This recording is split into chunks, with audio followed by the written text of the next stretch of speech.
All right, so I got a cue. So we're gonna do the video.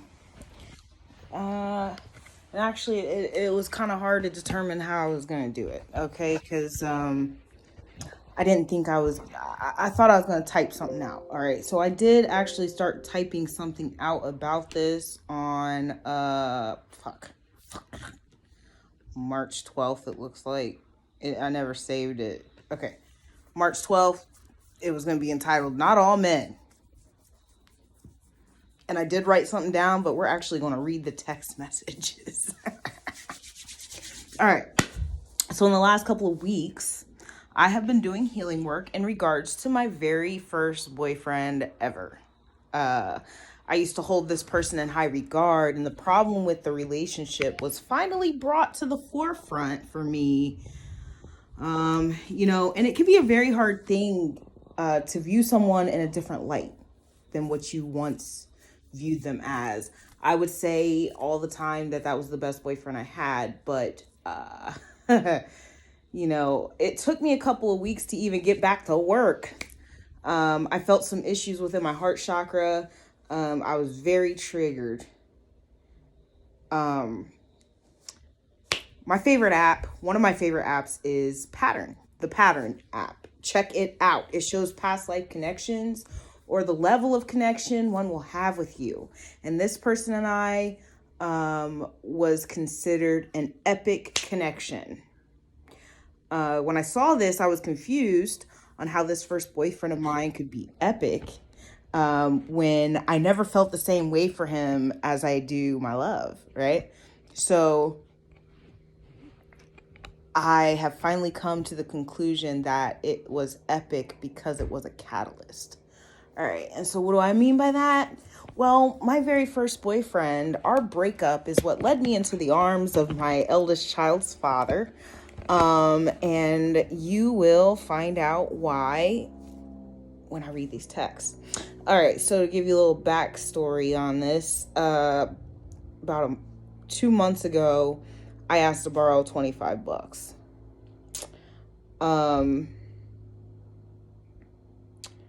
I needed something for my car. And I asked him and he said, you know what? It's not going to be a good time. But a couple weeks before that, we were talking and whatnot. And he's like, look, you ever need anything, you hit me up, you let me know. And so, like a couple weeks went by and I was like, you know what? I'm going to have to cash in on that favor. Can I borrow $25? He said, it's not a good time. Ask me at the end of the week when I get paid. I said, okay. I actually didn't ask him right away. I actually waited. I waited like 2-3 more weeks. And then I asked again. He asked for my Cash App. I sent it to him. And I noticed that he didn't even read the message. Weeks went by, about a month almost. And that's when I finally said something to him on Friday, February 18th. And before I even get into that, I'm going to look. The first time I asked for help was on the 27th of January. And that's when he told me to ask again later. And so I had asked again like 2 weeks later. So the 18th isn't even a full month. But I waited like a whole week. And that's when I looked and noticed that he didn't even read my response when I sent him my Cash App. So I was like, wait a minute, bro. Time out. So I said, I have been told to address you today. You came to me boasting that you have a secure attachment style, and I feel that you hoped that would lead me back in your general direction, but it didn't, because I'm a psychoanalytical genius and a psychic. You're in denial, but no, you actually have an avoidance style. What you avoid is confrontation, so you pride yourself on having long-lasting attachments, but most of them are one-sided, sporadic, and lackluster. You have a lot of dead weight on your ship that you not only will not speak up to, but won't toss off the crew. This indicates abandonment issues. And to add, you still have an old lady fetish, meaning you have not dealt with the traumas caused by your mother. This is your good guy rhetoric. His response: where did this all come from? That is kind of completely left field and pretty inaccurate. I didn't tell you these things as a hope that it will lead us back to each other. It's because I took a test and that's what was given to me. I'm a good-natured person at heart. And if anything, what you see is me trying to help out someone who I know, just like I would do for anyone else I know. I don't run from confrontation. I encourage it. It's why I don't have a lot of those connections you may have thought I had. Simply put, you can't have psychoanalysis on someone that you haven't had interactions with in 5 years. Life has happened. Lots of things that only changed my perception, but changed how I handled situations. I'm not someone trying to understand life still, though I applaud and encourage you for speaking how you feel. I said, yeah, it was triggered. No. Sorry. It was triggering having to ask for $25 more than once. When you left 5 years ago, you stopped helping me financially because you thought I was trying to use you, since I didn't want to have sex with you and it had nothing to do with you. When I asked 3 times for help recently and you didn't respond and didn't express a clear yes or no, I found that to be non-confrontational and furthermore, very triggering. I am not saying you are a bad person. Good guy rhetoric is when a person specifically does not help someone they wish to be intimate with, to punish or to protect from being used. It doesn't have to be a conscious thing. Our traumas and programming is covert, so this is too. So you could easily just say you forgot, but it's an intentional act by the subconscious. That is what you did in the past. I don't see much difference in behavior in regards to me. And the people that would support that in you are the friends you keep, no matter how old or new, until it's healed. You'd still only draw in like wounds. And that actually would make your test results faulty, as you are answering under a grandiose sense of self. I see remnants of something like that, and my assessment of you in 5 years remains the same, and your interaction with me has not adjusted. And perhaps it's something that I need to heal for it to be brought up in this way. But I know what the fuck I just witnessed, because it's how you have consistently treated me since we were kids, and you never seem to notice it. I mentioned it before. Think about it. You have never been able to participate or help me if you know I don't want to date. You cannot treat me as a friend. I don't think you see that. You have left me desperate a couple times. Perhaps you don't have the money, and that's fine. Say that. But subconscious wants me to ask again. But your subconscious wants me to ask again so that you can feel validation that you don't realize you are getting or need when this happens. It's why we broke up the first time. I know we were kids, but remember, we're supposed to wrap this up and heal it today. You never noticed the pain you caused me or that I took blame for everything. You don't recognize that this was the very reason I couldn't trust you with my secrets and trust you if I told you that I was raped. This often falls in the realm of money because that's where we were both programmed in terms of control and worth. You do not realize that you have assisted in making me feel like I'm only as valuable as the vagina I put out. You don't see it. I want you to think about this because this isn't the first time I have said this to you. Shit. Sorry, I got a fucking notification. Where was I?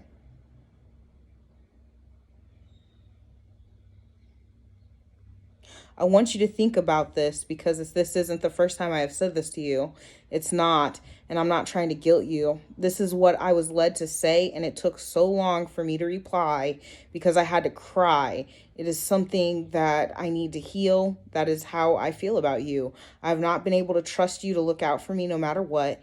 You are responsible for me not being a closer friend, but I am your most valuable friend.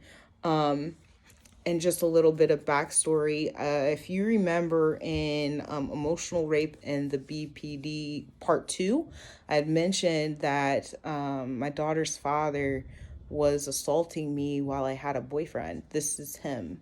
He was my first boyfriend, and we had reconnected, and we started dating again. We weren't official.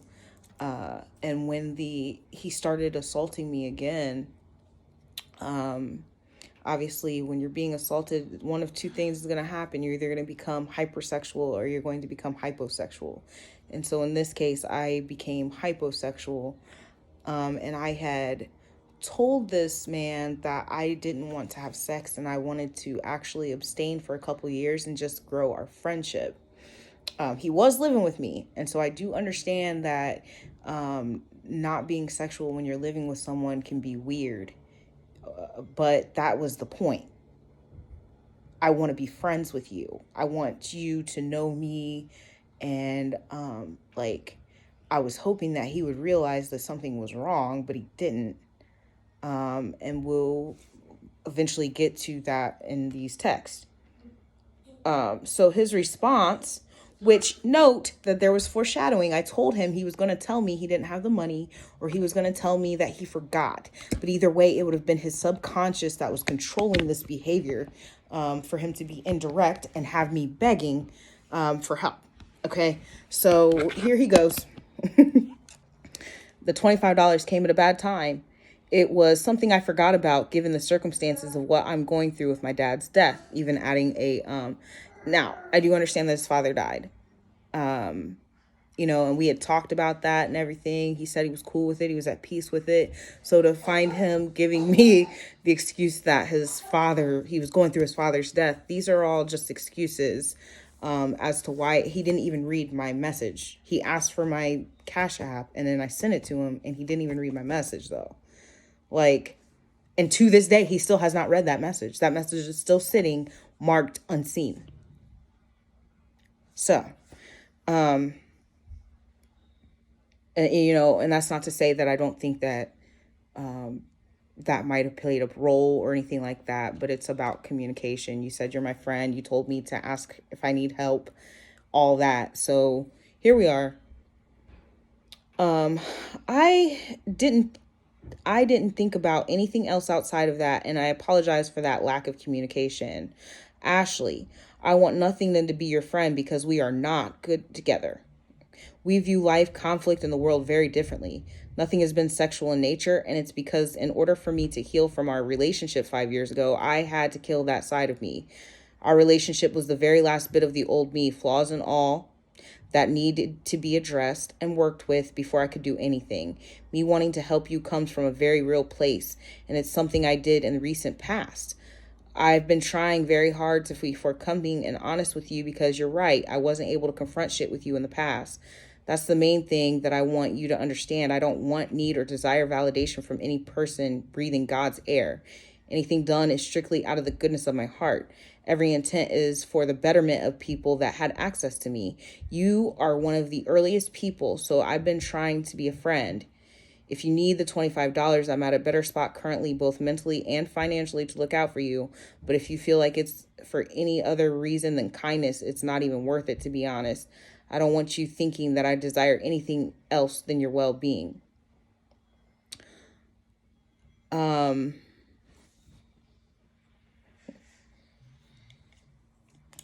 The thing is, we saw each other last summer, and I had told him right off the bat, anything, I just really want to be friends. We can be cool, get the kids together, yada, yada. There's not going to be we're not going to be dating this time around. And tears came to his eyes. He's a liar. I don't mean to laugh. He's a liar. And then also, everybody that has been surveillancing me has seen this man liking all of my pictures on Instagram. Say some real shit though, you ain't gonna see him. He has not watched a single one of my fucking videos. That's some friend. He has not recognized that he's sexualizing me, but it's okay. I said, you use the exact excuse I mentioned, the irony. I didn't say you are only nice to me because you desire sex from me. Please read it again. This response is defensive and reactive and not responsive. You didn't take accountability or recognize that your actions that were in fact that way, or that they are not conscious but subconscious. I am under your veil. Examine this deeper because I just said you caused me pain repeatedly. Your response is, I'll send you the $25. Not a single apology, not real reflection, just ego. Take a full day and read my shit more than once. Reflect on what I'm saying to you truly and not at face value. And I also forgot to say, when I said I'm his most valuable friend, this guy walks around with certain things. He's got locks. I got locks. He's got friends that got locks. Not a single person has told him how to get rid of his the fucking buildup. Okay, I told him how to do it, but understand that they're making fun of him behind his back because that shit smells terrible, and it smelled like that since the last time I saw him 5 years ago. If it smelled bad then, it smells bad now, and I know people are making fun of him. This is who I am. All right, so I do still need the money. I understand you may have been at a bad time, but your lack of communication is deeper than just the death of your father and was truly a mental thing. And it is exactly what the fuck I said. Yes, we do change up the people in our energy for our highest good. But again, if there's a wound, no matter the improvement, the wound that creates what I am saying would still be supported and enabled without anyone's knowledge. And again, there are parallels throughout our history that point to the same exact scenario over and over again, specifically with me, that lets me know that that's not an Ashley issue. It's a you issue that caused an issue in the security of our friendship. You said we saw things differently. We didn't, except for this, and you haven't acknowledged it when I bring it to you. This right here. I'm literally having deja vu saying all of this, and I don't understand why not you. The tears feel the same, the frustration of being shut down and not heard out the same, but not to you. So he hits me up at like 3 a.m. and he says, I took some time to really think about things, and I want to reiterate that it's not my ill intent, subconscious or otherwise, in addressing things or wronging you. I'm a believer of things not being as deep as what our mind makes things out to be. And shutting down the conversation with a solution instead of talking about it was wrong, and I'm sorry. There is a deeper conversation to be had about things brought up today, but that's only if you're down to actually talk about it. I felt wrong by the initial message, and I defended accordingly. I'm not saying this to tell you I'm right, but giving insight. It's what happens sometimes. Should have handled it with more tact. There's that word. So I responded. It is actually that deep. You have never been my friend, is what I'm saying. You have only ever attempted to be my boyfriend. You never attempt to be my friend and let that friendship grow. And because of that, it's easy for you to stop helping or forget that I need help. If you were my friend 5 years ago, what happened wouldn't have happened. You couldn't have left your friend like that. Understand that I am not saying you are actively trying to date me, but I do believe you sent out a temp test on it. I didn't respond favorably, and you adjusted to that. Understand, if you were, you certainly wouldn't have forgotten that I needed help. And if you were my friend, it would never be an issue. The first time we dated, I bought you all kinds of things and was really giving to you. You got a little money, and it was gone in a blink of an eye, and you didn't even think to get me anything. Not one gift to show me how you appreciated me. It was because you weren't my friend. Though cheating was the wrong way to cope, I hadn't ever been in a relationship before to know how to cope with that, and I did acknowledge and apologize that I did it. I took all the blame for the relationship ending, even when your actions really were the cause. Because this is the guy that, the story about the jealous friend, this is the guy that got those two to meet. His best friend married my best friend. Yeah, so when they met, you brought flowers, and I cried that the only reason you were doing anything nice for me was to get me back. Second time around, you were buying me things, but putting on the pressure to date. That time I cried, and I said I felt that you were only treating me well because you wanted to date me. That's how it went that time. As the issues with Natanya's dad happened and I became more erratic, you stopped helping with bills well before I decided to put you out. You even complained that you hadn't bought yourself anything in months, but I had bought you and your son things with the money I had left over from you helping with the bills. You didn't notice, and it was lack of appreciation yet again. That's because you weren't my friend. If it weren't for an unexpected bonus, you had left me in a position to be evicted. The anger caused me to physically fight you. I was wrong to lack self-control, but again, I took all the blame for the fallout, though your actions were the fuel to the flame. That is my point, okay? You forgot this time around, and that's fine. I'm telling you that you forgot because we aren't actually friends. In the past, this weighed on my self-worth because I took all the blame for coping poorly to your unappreciative and conditional behavior. And that condition is a sexual relationship, whether you want to admit that or not. I had often felt like I couldn't be a good girlfriend or that I was betraying you, but I was the one being betrayed, yet I got more flack for responding immaturely to it. Craziest thing. There was a guy in Maryland. He looked just like you. And I'm not kidding. That boy looked just like him. He wanted to date me, but we didn't know each other at all. Like, literally just met. So I would ask him to help me around the house, get to know Aaron, go out to eat or the mall. I always made sure to pay him back in returning favors, like twisting his locks in exchange for building my shelf. It was very equal give and take. I was trying to be his friend, and he was so focused on fucking me that he stopped talking to me, even though I never took him out of his way. It was literally only 3 or 4 months, and he didn't appreciate anything that was happening there. He was a really good guy, too, with best intentions, literally almost word for word what you just said. He simply didn't have the patience to make me feel safe or valued or to be a real friend to me, really get to know me. Really, the end game was sex. Period. This same thing happens between you and I, but it's a lot more subtle. Since it's been more than a decade and I'm always the one acting out in response, you focus on my response and not your own actions. I end up taking the blame and looking bad to everyone you share it with, too. Think back to how your friends and family viewed me after we broke up. Like I wasn't any good, like I used you, like I was crazy, but I was the one that was used.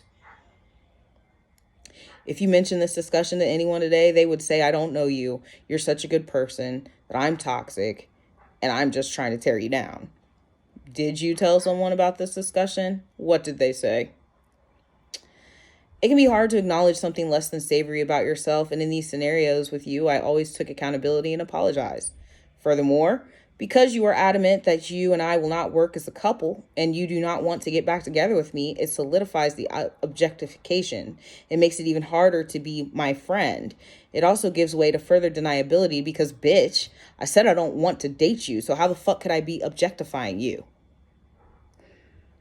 It already happened, and it is maintained by your denial of the facts, the argument that you're a good person, and that Ashley is damaged, flawed, lacks perspective. Nope. I see it clearly and every day. No one wants to be my friend. They just want to fuck me, and if I'm not fuckable, I am left lonely, begging for help. Then I'm told that we would never work anyway, and I'm wrong.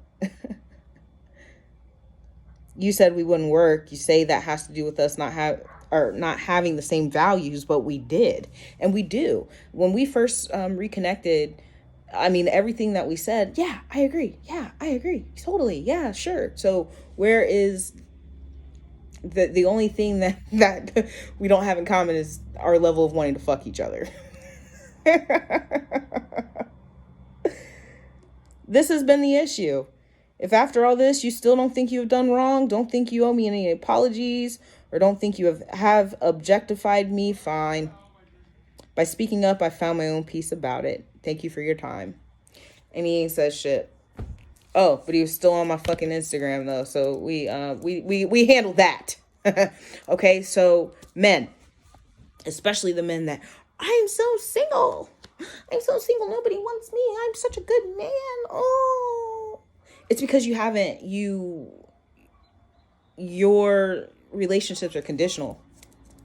You do not want to be a female's friend. You don't want to help her with nothing. What am I putting her? What? Like I said, I have had a lot of equal give and take. I ain't taking nothing from you that I'm not giving back. And you don't want to go through that phase of like getting to know me. You think that I should drop my pants for you immediately. And another thing that you also need to understand, men that are so good, so wonderful. Why am I single? Bitches just want to fuck. Them players are emotionally raping women. See, you're comparing yourself to these men, and you think because these women, these women won't drop their pants for you. If I was fine, if I was doing this, if I was hurting her feelings, if I was doing it's because men are emotionally raping women. You're supposed to be the good guy. You're supposed to wait. You're supposed to do that. You know, I met Aaron's dad like the day after I kicked this guy out of my house. And the only reason that happened is because I was going through a hoe phase. And the only reason that he got a title out of me is because he badgered me and intimidated me and wooed me. He emotionally raped me. He didn't try to be my friend either. But let's look at something. Both of y'all is in the same spot. I don't want nothing to do with either of you. Because the only thing I'm looking for is a friend. Let me tell you, I got one. So,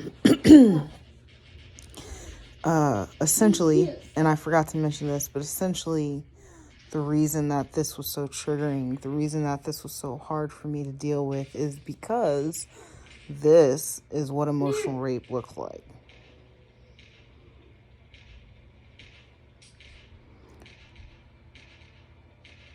You know, I can't be mad because one, we were very young when this happened, right? But it was able to be upheld for over a decade. I was always going to be the problem.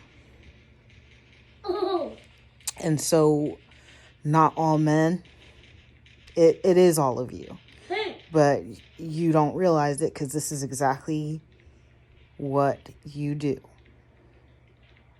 I'm such a good guy, but God forbid I put her shelf up. She needs to go get her a man then. Go get the man that you really want then. I'm not going to do that for you. You just trying to use me. All of this comes from a place of rejection, you know. You guys being the weird guy. He's a geek. He is a geek. So he thinks nobody wants him. I wanted him at some point.